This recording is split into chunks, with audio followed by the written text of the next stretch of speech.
Hey,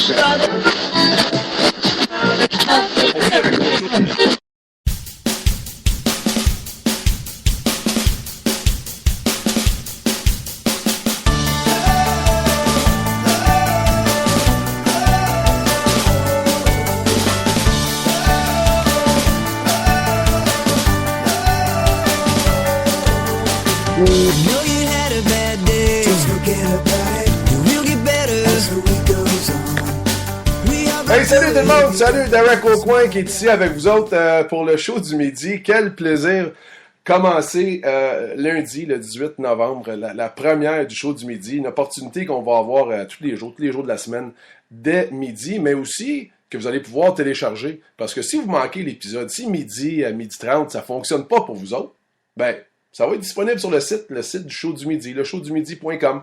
Vous allez pouvoir le télécharger, vous allez pouvoir l'écouter quand vous voulez. Ma promesse pour vous, pour le show du midi, c'est de vous amener une émission 100% sport. C'est intense, c'est court, c'est 30 minutes seulement. Et ça va être un petit peu plus que juste de ce que vous voyez dans les pointages. Je vais essayer d'aller un petit peu plus loin. Je vais vous donner mon opinion. Je vais toujours avoir des invités très intéressants. Puis je vais essayer de faire le meilleur show pour vous à tous les jours, du lundi au vendredi, 30 minutes, de midi à midi et demi. Pardon. De midi à midi et demi. Excusez, vous voyez, j'étais un peu nerveux, là. La première fois, j'ai plié sur le micro, j'ai arraché le fil. Bon, alors, il y a plusieurs façons d'interagir. Je vais avoir une question de la journée. Je vais toujours avoir une question. Vous allez pouvoir répondre sur Facebook. Il y en a déjà plus de 450 personnes qui ont suivi le site du show du midi. C'est simple, c'est facebook.com/leshowdumidi.com. Il va y avoir une question là à tous les jours, puis je veux vos réactions sur cette question-là. Vous allez pouvoir aussi également sur le site du show du midi, il devrait y avoir une petite bulle, une petite fenêtre que vous allez pouvoir ouvrir et vous allez pouvoir échanger avec moi en temps réel. Vous allez pouvoir chatter là. Et sur le site de Spreaker.com, le show du midi, ou sur le site du show du midi. Il y a plusieurs façons d'interagir, puis ça va me faire plaisir vous répondre, parler et échanger avec vous, et surtout donner vos opinions sur les ondes, même si c'est juste de la web radio. On va se bâtir un bon groupe, puis on va avoir du fun à échanger avec ça. Il y a plusieurs activités, plusieurs choses sont arrivées ce week-end. Vous savez, c'est la 11e semaine de la NFL. Puis il y avait un match qui était très attendu hier soir, c'était les Chiefs de Kansas City, qui n'avaient pas encore perdu cette saison face aux Broncos de Denver et un Peyton Manning qui était amoché quelque peu. Je ne sais pas si vous avez vu les chevilles à Peyton Manning. Il y avait au moins 4 roulettes de tape là, sur chaque cheville. Oubliez ça. Il n'y avait aucune chance qu'il se foile une cheville encore. Mais la question que plusieurs gens se posaient, c'était est-ce que les Chiefs avaient l'attaque pour rivaliser avec les Broncos? Et je crois, ce qu'on a vu hier, ben, la réponse c'est non. La bonne nouvelle dans la victoire des Broncos de 27-17, c'est que Peyton Manning est retourné chez lui après le match dans le même état qu'il était au début du match. Ce que je veux dire par ça, c'est que les Chiefs ne lui ont pas touché du tout. Il n'y a eu aucun sac du corps, il n'a pas été menacé. Et Peyton a eu la chance de retourner chez lui. Il est amoché encore, mais au moins, son état n'est pas empiré. Les autres matchs, les Bengals ont réussi à battre les Browns 41-20, malgré 2 interceptions tôt dans le match de Andy Dalton. Les Bills ont planté les Jets 37-14 grâce à un E.J. Manuel en santé.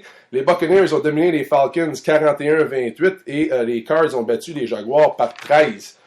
Dans les matchs tôt en après-midi, hier, seulement 2 matchs furent décidés par moins d'un touché. On parle de parité dans la Ligue nationale de football. Il n'y avait pas grand-chose de parité là hier parce qu'il y a eu vraiment des matchs à sens unique. Mais le match dans les conditions atroces au Soldier Field a dû être retardé à cause de vent et de pluie. Les Bears ont battu les Ravens 23-20.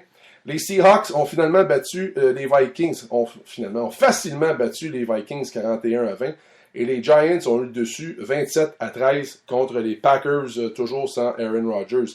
Il y a eu un match excitant l'après-midi alors que les Saints ont gagné de justesse face aux 49ers 23-20. Les autres matchs rapidement, les Dolphins 20, les Chargers 16, les Raiders 28, Texans 23, Les Steelers ont battu les Lions 37-27 et les Eagles ont battu les Redskins 24-16.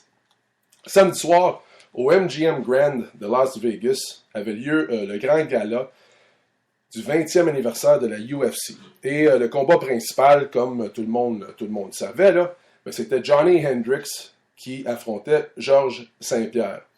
Dans l'octogone, ce fut un combat féroce. 5 rondes, 25 minutes. Et après la cloche finale, une décision partagée des 3 juges de l'État du Nevada donnait la victoire à Georges Saint-Pierre qui conservait son titre. C'était la 9e défense consécutive pour Georges. Au point de presse, vous avez vu après le combat le président de la UFC, Dana White, il n'est pas allé de main morte et a critiqué en premier lieu les juges. Il a passé par le gouverneur de l'État du Nevada et finalement Georges Saint-Pierre. Parce que Georges, après le combat, il était amoché, là, il a annoncé qu'il devait prendre un peu de recul. Puis il a même utilisé, regarde, je vais accrocher mes gants. Il faut que j'accroche mes gants pour une période indéterminée. Et le manque de respect de Dana White que j'ai vu dans ce point de presse-là, ça m'a tellement déçu. Quand Georges Saint-Pierre est arrivé dans le UFC, là, le UFC était une business qui perdait 35 millions de dollars par année. Georges Saint-Pierre est la raison pourquoi le UFC est maintenant présenté dans plus de 150 pays en 22 langues différentes.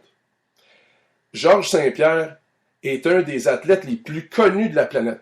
Puis c'est difficile à imaginer comment il est connu, mais moi, j'ai eu la chance d'aller au Japon, je suis allé en Chine, je suis allé en Indonésie dans les dernières années, faire des programmes de baseball ou des voyages, peu importe. Puis je peux vous dire, là, Japon, Chine, Indonésie, on ne peut pas être plus loin du Québec que ça, là.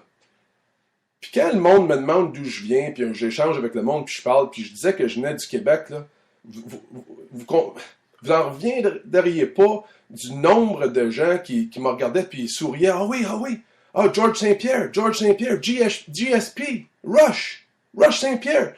Il est connu partout sur la planète. Il a été un ambassadeur incroyable pour son sport, et pour nous les Québécois, c'est une fierté, Georges Saint-Pierre.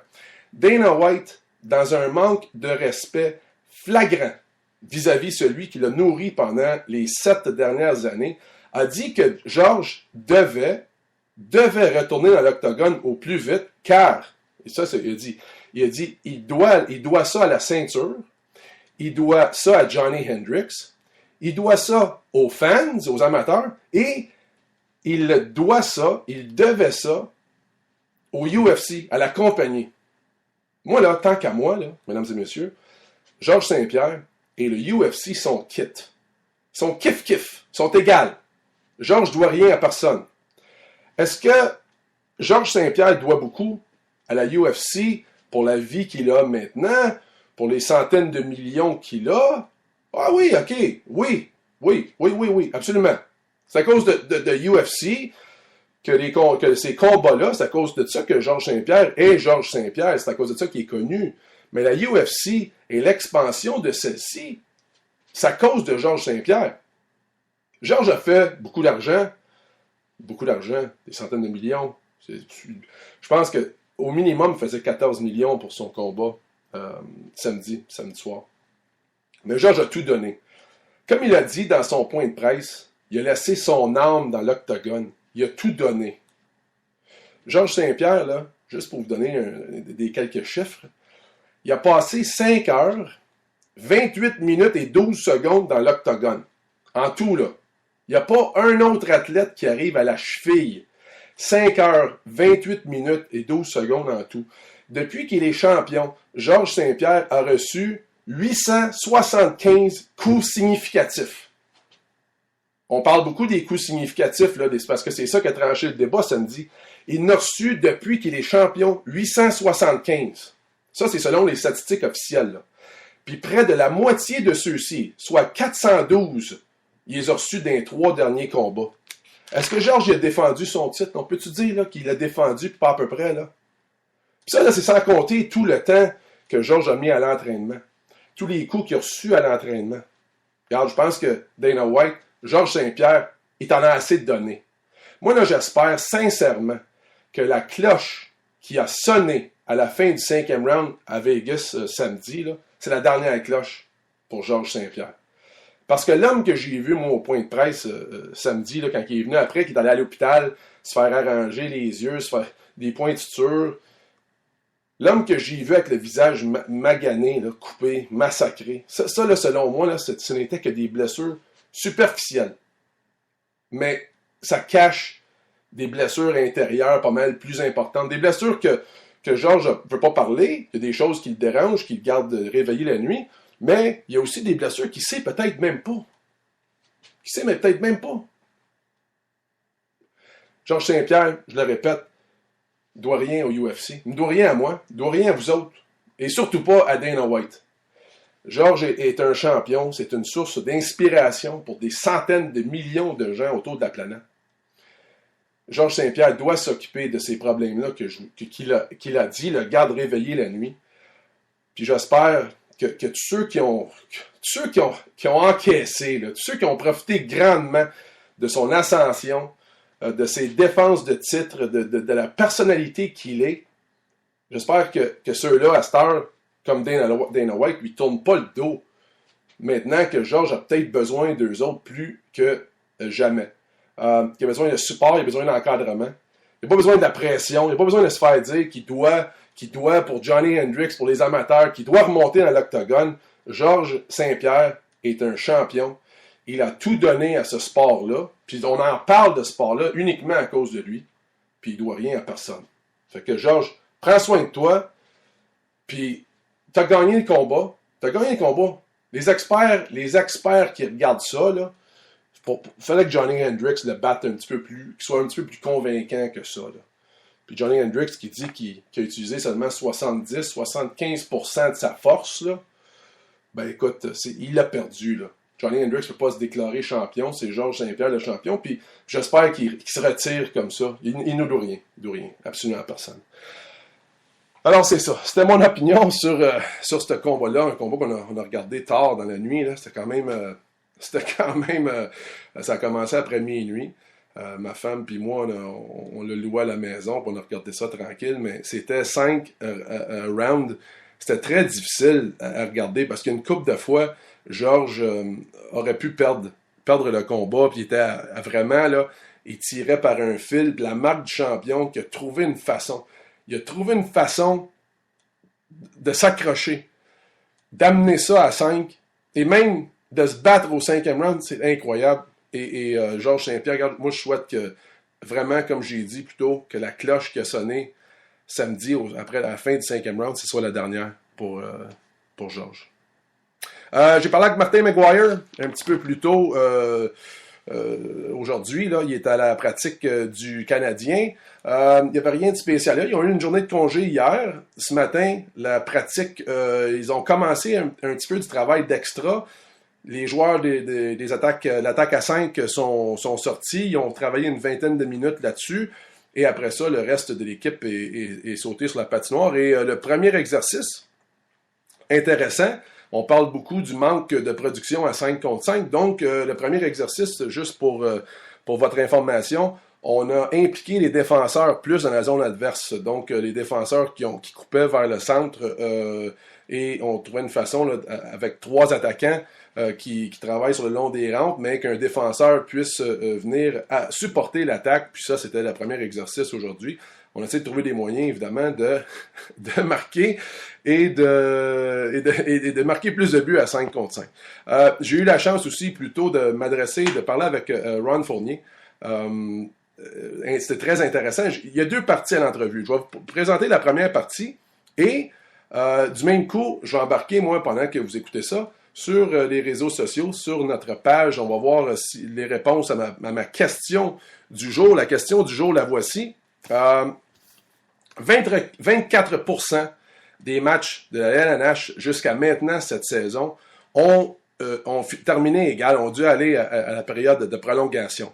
Et la période de prolongation, 68% des matchs en prolongation ont dû aller en tir de barrage. Là, il y a beaucoup de discussions parce que les directeurs généraux, les directeurs gérants étaient à Toronto mardi dernier, avaient une rencontre et un des changements de règlement, une des choses qu'on parle, c'est comment